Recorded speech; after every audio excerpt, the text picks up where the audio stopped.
Hi, I'm Dr. Jason J. Campbell, and I want to thank you for taking the time to watch my videos. In this video, I'm continuing the ongoing assessment into Nietzsche's Will to Power. We're in Book 2, Part 1, Critique of the Highest Values Hitherto, and this will cover Section 8.1 in my notes and notes 142 to 144 in Nietzsche's notes. With that, let's begin. This is Will to Power, and this is section 8.1 in the notes,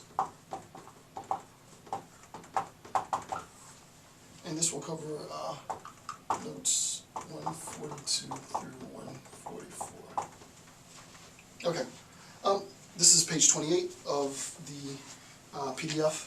Again, I update the PDF regularly, so make sure you update the PDF. You can follow along. I would recommend that you print it out. Once it's said and done, it'll be probably close to 100 pages, if not more, of notes.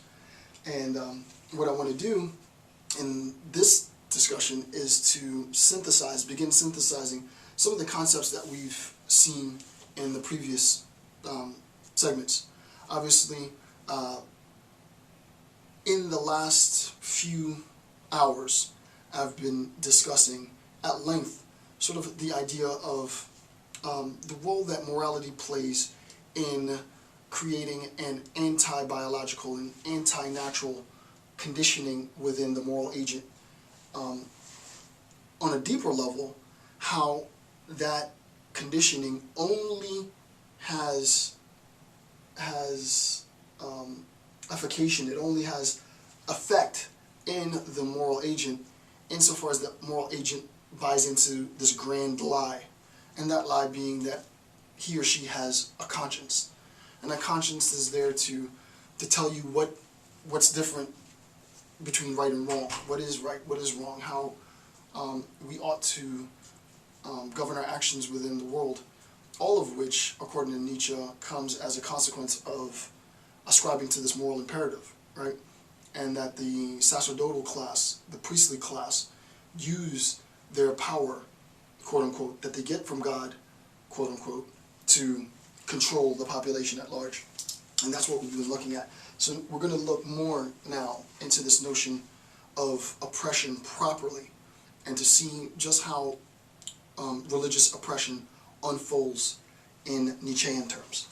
So section 8.1 of the analysis, and this is on the structures of religious oppression.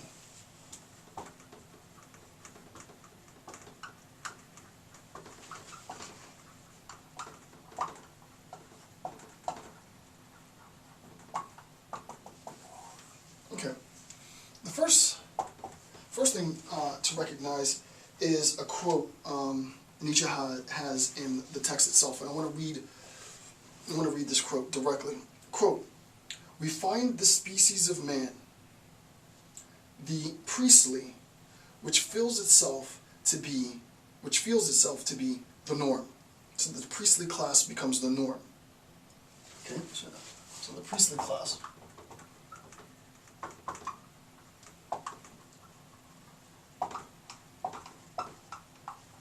Right?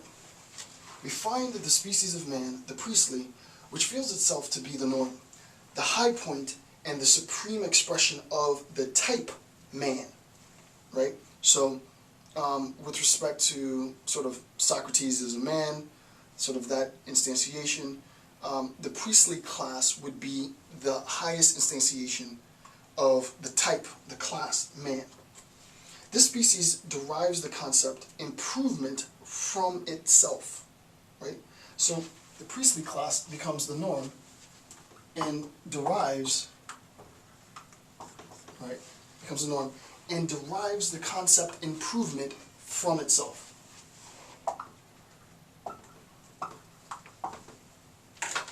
And derives the concept improvement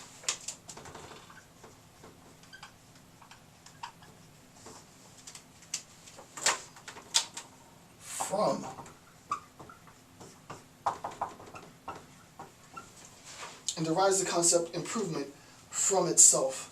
It believes its own superiority it wills itself to be a superior in fact. It wills itself to be a superior in fact. The origin of the holy lie is the will to power. The origin of the holy lie is the will to power. That's key, right? So the origin of this holy lie is the will to power. As we said in previous notes in the last section, we talked about the 5 consequences of the holy lie, just to refresh. A God who punishes and rewards, an afterlife conscious in the human man, this idea that morality is a denial of all processes, and then this notion of revealed truth. Those consequences of the holy lie and the origin of the holy lie, the whole foundation on which this lie has been built, is the expression within the sacerdotal class of a will to power. So let's look at how this works. So the priestly class becomes the norm and derives the concept improvement from itself. So, step 1, right? Step 1. We have a priestly class, or sacerdotal class, right? We have our priestly class, and it posits itself as the highest type of man.